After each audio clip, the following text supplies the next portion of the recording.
రూపాయ నమ శివాయ శ్రీ విద్య ప్రేక్షకులకి స్వాగతం. ఎవరైతే మన ఈ ఛానల్ ని ఇంకా సబ్స్క్రైబ్ చేసుకోలేదో వాళ్ళందరూ ఈ ఛానల్ ని సబ్స్క్రైబ్ చేసుకోండి. ఎందుకంటే ఈ ఛానల్ లోపల జ్యోతిషం విషయం గురించి చాలా కొత్త విషయాలు రాబోయే రోజుల్లో చెప్పడం జరగబోతుంది. రహస్యాలు చాలా ఈజీగా ఎలా తెలుసుకోగలుగుతారు, జ్యోతిషాన్ని మీరు ఎలా నేర్చుకోగలుగుతారు, దాని గురించి ఈ ఛానల్ లోపల చాలా వీడియోలు చెప్పడం జరిగింది. ఇక రాబోయే రోజుల్లో కూడా చాలా చెప్పడం జరగబోతుంది. కాబట్టి తప్పకుండా ఈ ఛానల్ సబ్స్క్రైబ్ చేసుకోండి. అలాగే ఇన్స్టాగ్రామ్ ఛానల్ కూడా ఫాలో అవ్వడానికి ప్రయత్నించండి. ఇన్స్టాగ్రామ్ ఛానల్ లోపల డైలీ ఫలితాలతో పాటు డైలీ పరిహారాల గురించి కూడా చెప్పడం జరగబోతుంది. కాబట్టి మీకు ఈజీ అవ్వడానికి ఇన్స్టాగ్రామ్ ఛానల్ లోపల పిక్చర్తో పాటు అంటే ఎలా చేయాలి విధి ఆ రకంగా కూడా దాని అనుసారంగా ఇన్స్టాగ్రామ్ ఛానల్ లోపల పోస్ట్ చేయడం జరగబోతుంది. అక్కడ కూడా తప్పకుండా ఫాలో అవడానికి ప్రయత్నించండి. శ్రీ విష్ణు రూపాయ నమ శివాయ శ్రీ విద్య ప్రేక్షకులకి ఈరోజు స్వాగతం. ఈ రోజు మనము సింహరాశి వారికి 1 అక్టోబర్ నుంచి 15 అక్టోబర్ వరకు రాశి ఫలాలు ఎలా ఉండబోతున్నాయి ఇప్పుడు మనం తెలుసుకోబోతున్నాము. చూసుకున్నట్లయితే సింహరాశి వారికి ప్రెజెంట్ లోపల ఏదైనా బ్యాడ్ టైం నడుస్తుందా అంటే అలా ఏంటైతే లేదు, అలా బ్యాడ్ కనిపించేలా అయితే ఏది లేదు. కేవలం ఏంటంటే అష్టమ స్థానంలో రాహు ఉన్నాడు. కాస్త ఏంటంటే భౌతిక జీవితం లోపల కోరుకున్న వస్తువులు సరిగ్గా టైంకి దక్కలేకపోవడం వల్ల అది కొన్ని విషయాల లోపల కాస్త ఇబ్బంది అయితే కనబడుతుంది. సింహరాశి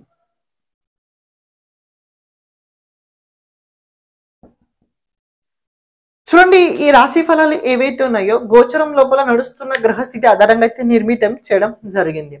ఇక మీ జాతకంలో దశ అంతర్దశ గ్రహస్థితి ఎలా ఉంది అది కూడా కాస్త చూసుకోవడానికి మీరు ప్రయత్నించండి. ఎందుకంటే నేను చెప్పబోయే విషయాల లోపల అన్ని జరగవు, కేవలం 60 to 70% జరుగుతాయి. మిగతా ఏవైతే ఉన్నాయో అవి మీ జాతకంలో ఉన్న గ్రహస్థితి ఆధారంగా అయితే తప్పకుండా జరిగి తీరుద్ది. ఎందుకంటే ఒకవేళ మీ జాతకంది విలువ లేకపోతే దీనిది కూడా అంత విలువ ఉండదండి. జాతకం లోపలకు దానికి విలువ ఉంటుంది, గోచరంలో లోపల నడుస్తున్న గ్రహస్థితిలకు కూడా ఎక్కువగా విలువ ఉంటుంది. చూడండి ఎలా ఉంది గ్రహస్థితి. రాశ్యాధిపతి అదే రకంగా ఏకాదశాధిపతి, అలాగే కనుక చూసుకున్నట్లయితే ధనాధిపతి రాశి నుంచి ధనస్థానంలోనే ఉన్నారు. ఈ ప్రెజెంట్ టైం ఏదైతే ఉందో కన్యా రాశి వారి ఏదైతే టైం నడుస్తుందో సింహరాశి వారికి కన్యా రాశిలో ఉన్న సూర్యుడు, కేతు, అలాగే బుధుడు ఈ సెకండ్ హౌస్ అయితే ప్రెజెంట్ యాక్టివ్ అవ్వడం జరిగింది. సింహరాశి వారికి హౌస్ యాక్టివ్ ఎలా అవుద్ది, ఎప్పుడు కొన్నిసార్లు ఏంటంటే కొందరికి చాలా డౌట్ వస్తుంది, హౌస్ యాక్టివ్ ఎలా అవుతుంటది. సూర్యుడు ఏ భావంలో అయితే ఉంటాడో ఆ భావంకి సంబంధించిన హౌస్ యాక్టివ్ అవుతుంటది. గోచరం లోపల మనం ఏవైతే మంత్లీ రాశి ఫలాలు చూస్తున్నామో అవి సూర్యుడు ఆధారంగానే ఉండబోతున్నాయి. ఇప్పుడు చూసుకున్నట్లయితే ఒక విషయం తెలుసుకోండి, కేతుతో పాటు సూర్యుడు ఉన్నాడు. ప్రెజెంట్ టైం ఎలా ఉండబోతుంది చూడండి. సూర్యుడు మన సోల్ కారకుడు, కేతు కనుక చూసుకున్నట్లయితే ముక్తి కారకుడు, బుధుడు కనుక చూసుకున్నట్లయితే మన ఇంద్రియాల కారకుడు. మన లోపల ఏదైతే లంగ్స్ అంటే ఇంద్రియాలు నడుస్తున్నాయో దాని కారకుడు బుధుడు అవుతాడు. ఇప్పుడు ప్రెజెంట్ చూసుకున్నది ధనస్థానంలో ఉన్న దీని ప్రభావం అష్టమ స్థానం పైన కూడా పడుతుంది. అని ఈ సూర్యుడు, కేతుడు, బుధుడు పైన దేవగురు బృహస్పతి 5వ దృష్టి కూడా ఉంది.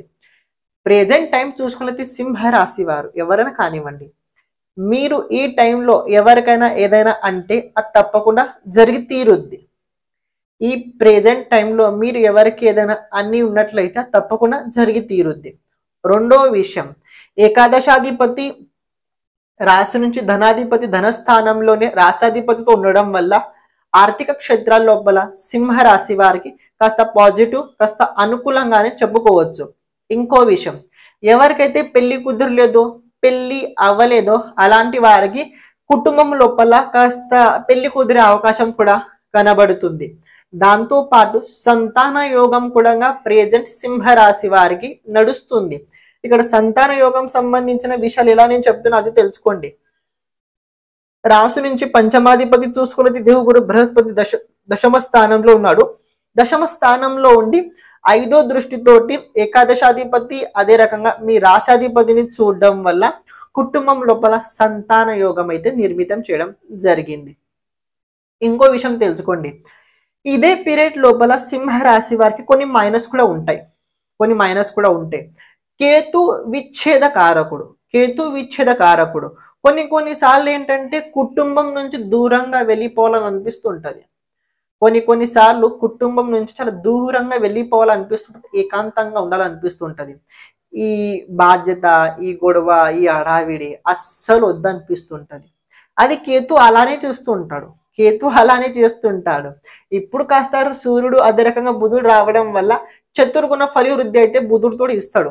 ఒక విషయం తెలుసుకోండి, ఆస్తికి సంబంధించిన ప్రాపర్టీకి సంబంధించిన సింహరాశి వారికి ముందు నుంచి ఏదైనా ప్రాబ్లం నడుస్తున్నట్లయితే డబ్బు విషయం లోపల అటుపక్క నుంచి ఆకస్మికంగా ధన ప్రాప్తి కలిగి తీరుద్ది.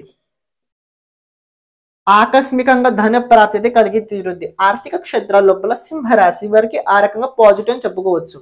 రెండోది, కేతు చూసుకున్నట్లయితే పవిత్ర కారకుడు. కేతు పవిత్ర కారకుడు, సూర్యుడు ఆత్మకారకుడు. ఈ పవిత్ర ఆత్మ పైన దేవుగురు బృహస్పతి దృష్టి సంబంధం కూడా పడుతుంది. ఈ 15 రోజుల్లో చూడండి, 1st నుంచి 15th వరకు మీ ఆత్మ ఎంత పవిత్రంగా ఉంటుందో, మీరు ఎంత పాజిటివ్ గా ఆలోచించుతారో, మీరు చేసే జపం కావచ్చు, మీరు చేసే మంత్రం కావచ్చు, ఏదైనా కావచ్చు, అందులోపల మీకు 80 to 90% పాజిటివ్ గానే ఉండి తీరుద్ది. మీకు అది 80 to 90% పాజిటివ్ గా ఉండి తీరుద్ది. కాబట్టి మీరు చేస్తున్న ఏదైతే ప్రయత్నం ఉందో, మంత్ర జపం, డివోషనల్ ఏదైతే మీరు చేస్తున్నారో దాన్ని అలాగే కొనసాగుతూ ముందుకు తీసుకెళ్ళండి. ఓకే, ఇప్పుడు రాశి నుంచి తృతీయ స్థానం లోపల శుక్రుడు ఉన్నాడు. తృతీయ స్థానంలో కనుక శుక్రుడు ఉన్నట్లయితే ఎవరికైతే సింహరాశి వారి అనుకున్న పని అవ్వట్లేదు, చాలా ప్రయత్నం చేస్తున్నాను అవ్వట్లేదు కనుక అనిపించినట్లయితే ఒక స్త్రీ సహకారం తీసుకోండి. ఒక స్త్రీ సహకారం తీసుకోండి. ఆ స్త్రీ మీ మదర్ కావచ్చు, మీ వైఫ్ కావచ్చు, మీ చెల్లి కావచ్చు, లేకపోతే మీకు తెలిసిన ఎవరైనా అమ్మాయినా కావచ్చు. వాళ్ళ సహకారం తీసుకోండి. ఏదైనా ప్రాబ్లం ఉన్నట్లయితే వాళ్ళకి సొల్యూషన్ అడగండి. వాళ్ళు మీకు ఏదైతే సలహా ఇస్తారో, వాళ్ళు మీకు ఏదైతే చెప్తారో దాన్ని పాటించండి. దాని అనుసారంగా మీ ప్రయత్నం ముందుకు తీసుకెళ్ళండి. ఆ పని తప్పకుండా జరిగి తీరుద్ది. ఇంకో విషయం చూడండి, రాశి నుంచి 7వ స్థానం చూసుకున్నట్లయితే కుంభరాశి. అక్కడ ఉన్నాడు శనిదేవుడు ముందు నుంచల మీ భర్త స్థానం, లేకపోతే మీ భార్య స్థానం. ఇక్కడ చూసుకున్నట్లయితే ఒక విషయం గమనించండి, ఈ శని పైన ఇలాంటి రకమైన ఏ గ్రహాల సంబంధం అయితే లేదు. కానీ ఈ శని దేవుడు చూసుకున్నట్లయితే మీ రాశి నుంచి 4వ స్థానాన్ని చాలా గమనిస్తున్నాడు. రాహు కూడా గమనిస్తున్నాడు, దేవుగురు బృహస్పతి కూడా గమనిస్తున్నాడు ఈ 4వ స్థానానికి. కానీ ఇందులో ఒక ముఖ్యమైన పాజిటివ్ ఎనర్జీ ఏదైనా ఉందా అంటే ఒక విషయం గమనించండి, ఈ 4ాధిపతి కనుక చూసుకున్నట్లయితే మీ రాశి నుంచి ఏకాదశ స్థానంలో ఉన్నాడు. పాయింట్ ఏమొచ్చింది తెలుసా, ఇక్కడ ఎవరైతే సింహరాశి వారు ఉన్నారో వాళ్ళ మదర్ హెల్త్ సరిగ్గా లేదు ప్రెజెంట్. రెండో విషయం, కుటుంబం లోపల కాస్త టెన్షన్ పెరిగింది. థర్డ్ పాయింట్, మీరు ఏదైతే అనుకుంటున్నారో సరిగ్గా జరగట్లేదు. కానీ దీనికి మినహాయింపు ఇంకొక పాయింట్ పాజిటివ్ కూడా ఉంది, అది కూడా గమనించండి. శుక్రుడు ఏదైతే ఉన్నాడో ఈ హౌస్ ని దీన్ని రెట్రోగేట్ చేస్తున్నాడు, అంటే ఇగ్నోర్ చేస్తున్నారు. ఈ హౌస్ ఇగ్నోర్ చేస్తుంది. కాబట్టి ఎవరైతే కాస్త ట్రావెలింగ్ చేస్తారో ఈ 15 రోజుల లోపల కొంత మార్పు కూడా ట్రావెలింగ్ కాస్త చేయండి. టెన్షన్ చాలా ఎక్కువైనట్లయితే, కుటుంబం లోపల చాలా విసుకొచ్చినట్లయితే కాస్త ట్రావెలింగ్ చేయండి. ట్రావెలింగ్ 1 డే అయినా చేయండి, ఎంతైనా చేయండి, కానీ ట్రావెలింగ్ చేయండి. తప్పకుండా మీ ఎనర్జీ మళ్ళీ పాజిటివ్గా అవుద్ది. మళ్ళీ ఏదో ఒకటి చేయాలి, ఏదో ఒక తప్పన అయితే మీకు తప్పకుండా వచ్చి తీరుద్ది. ఇక్కడ come to point 7th house లో కనుక శని రెట్రోగేట్ ఉండడం వల్ల భార్య కావచ్చు, భర్త కావచ్చు, వాళ్ళ హెల్త్ లో కొన్ని ప్రాబ్లమ్స్ అవుతుంటాయి. ఏ విధంగా? అది షష్ఠాధిపతి 7వ స్థానంలో ఉన్నాడు, 7ాధిపతి అయి ఉన్నాడు, వక్రగతిలో ఉన్నాడు. కాస్త హెల్త్ కి సంబంధించిన ప్రాబ్లం ఇచ్చాడు. నక్షత్రం కనుక చూసుకున్నది రాహు నక్షత్రంలో ఉన్నాడు. రాహు నక్షత్రంలో కనుక ఒక విషయం మీరు గమనించండి, ఎప్పుడు కూడా రాహు శని నక్షత్రంలో, శని గురు నక్షత్రంలో ఉండడం వల్ల ఇది కాస్త కొన్ని విషయాల లోపల వేరేలా ఉంటది. కానీ మీ భర్త ఏదైతే పని చేస్తున్నాడో ఆ కార్యక్షేత్రాల లోపల పాజిటివ్ గా తప్పకుండా వచ్చి తీరుద్ది. ఇప్పుడు మీరు గమనించితే 5th అక్టోబర్ నుంచి మీరు చేసే వైఫ్ కావచ్చు, హస్బెండ్ కావచ్చు, వాళ్ళ జాబ్ కావచ్చు, వాళ్ళ బిజినెస్ కావచ్చు, what their profession, own profession, అందులోపల వృద్ధి తప్పకుండా చెందే అవకాశం అయితే ఇక్కడ సింహరాశి వారికి కనబడుతుంది. రాశి నుంచి 8వ స్థానంలో రాహు ఉండడం వల్ల కాస్త హెల్త్ మీరు జాగ్రత్తగా చూసుకోండి. ప్రత్యేకంగా వైరల్ ఇన్ఫెక్షన్ అయ్యే అవకాశం ఉండబోతుంది. ఇప్పుడు కాస్త వైరల్ ఎక్కువ పెరిగింది, వర్షాకాలం కాబట్టి. అందులో జలతత్వ రాశి లోపల రాహు ఉండడం వల్ల మంచినీళ్ళు కాస్త ఇవి చేసుకొని అంటే మంచినీళ్ళు కాస్త వేడినీళ్ళు చేసుకొని తాగండి. అని బయట ఫుడ్ అస్సలు తినకండి. ప్రత్యేకంగా మీరు వస్త్రాలు ఏవైతే ధరించుతారో అందులోపల వైట్ కలర్ ఎక్కువగా ఉపయోగించండి. అండ్ ఇంకో విషయం, గురువు దశమ స్థానంలో ఉండడం వల్ల గురువు మీకు మంచి ఫలితాలు ఇస్తున్నాడు, దిగులు పడకండి. కేవలం పాయింట్ ఏంటంటే ఇక్కడ ఒక విషయం గమనించి, అష్టమాధిపతి కర్మస్థానంలో ఉండడం వల్ల కాస్త కార్యక్షేత్ర లోపల చిన్న చిన్న డిస్టర్బెన్స్ అయితే ఇస్తున్నాడు. కానీ అయినా కూడా మీరు కనుక మీ బుద్ధిని ఏకాగ్రతతో పనిచేసినట్లయితే ఈ గురువు కూడా మీకు మంచి ఫలితాలు ఇవ్వడం 100% ఉంటది. కానీ కుజుడు కనుక చూసుకున్నది ఏకాదశ స్థానంలో ఉన్నాడు, యోగకారకుడైన కుజుడు ఏకాదశ స్థానంలో ఉండి మిమ్మల్ని ప్రెజెంట్ కాపాడుతుంది, మిమ్మల్ని ఆదుకుంటుంది ఏదైనా ఉందా అంటే అది మీ ఎనర్జీ, అది మీ కాన్ఫిడెన్స్, అది మీ ఉత్సాహమే మిమ్మల్ని కాపాడుతుంది. ఒక ఆశ అంటాం మనం, ఆశ, హోప్స్ మనం ఎందు నుంచి చూస్తాం, మనం కుజుడు నుంచి హోప్స్ చూస్తాము. కుజుడు హోప్ కారకుడు, ఆశ కారకుడు కుజుడు. కుజుడు ఏది కూడా చేయడానికి వెనకమ్మట అస్సలు ఆలోచించడు. ఆశ కూడా అలాగే ఉంటది, ఆశకి ఎప్పుడు హద్దు అస్సలు ఉండదు. ఈ ఆశ మిమ్మల్ని కాపాడుద్ది. కానీ పాయింట్ ఏంటంటే ఇక్కడ బుధుడి పైన కుజుడు సంబంధం కూడా ఉండడం వల్ల మంచి జరుగుద్ది, దిగులు పడకండి. వాణి కాస్త చూసుకొని మాట్లాడండి. ఎందుకంటే నేను మాట చెప్పాను, శత్రువులు పెరుగుతారు. ఎలాంటి కారణం లేకుండా కూడా కొన్నిసార్లు శత్రువులు అనవసరంగా పెరుగుతుంటుంటారు. అది ఏ విధంగా అయినా కావచ్చు, అది ఏ రకంగా అయినా కావచ్చు. ఎందుకంటే ఇక్కడ వాణి వలన శత్రువులు పెరుగుతారు.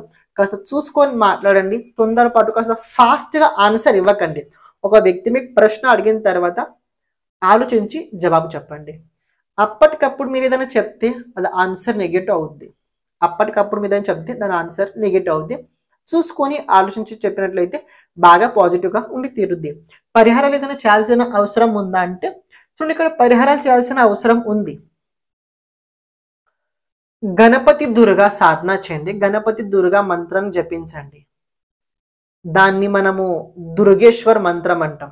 దుర్గేశ్వర్ గణపతికి ఒక అవతారం ఉంది, దుర్గేశ్వర అవతారం అని. కలియుగంలో కనుక చూసుకున్నట్లయితే కలి చండో వినాయకం, కలియుగంలో ఎక్కువ దుర్గా అమ్మవారు, అదే రకంగా గణపతి ఆరాధన ఎక్కువ చేసినట్లయితే కలి ప్రభావం ఎక్కువగా ఉండదని చెప్తుంటారు. ఇప్పుడు చూసినట్లయితే సెకండ్ హౌస్ లోపల కేతుతో పాటు బుధుడు ఉండడం వల్ల మీరు గణపతి, అదే రకంగా శివుడిది ఎక్కువ ఆరాధన చేయండి. శివ గణపతిది ఎక్కువ ఆరాధన చేసినట్లయితే ఇది కూడా మిమ్మల్ని చాలా బాగుండి తీరుద్ది. అని ఒకవేళ ఇది కనుక మీకు ఏం తెలియకపోయినా కూడా మీ కులదేవి ఆరాధన ఎక్కువ చేయండి.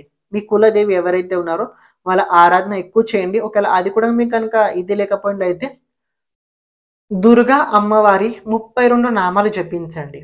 అవి ఎన్నిసార్లు జపించండి? ప్రతిరోజు 21 సార్లు జపించండి. అది చాలా అద్భుతమైన స్తోత్రం, చాలా మంచి స్తోత్రం. అది చాలా పవర్ఫుల్ స్తోత్రం. అది ప్రత్యేకంగా అమ్మవారి దానికి ఆశీర్వాదం ఇవ్వడం జరిగింది. ఎందుకంటే ఎవరైతే ప్రతిరోజు అమ్మవారి 32 నామాలు జపించుతారో వాళ్ళ భయం, ఫస్ట్ ఆఫ్ ఆల్ భయం తీర్చుద్ది, భయం దూరం చేస్తుంది. అది చేయండి, చాలా పాజిటివ్గా ఉంటుంది. శ్రీమాత్రే నమః.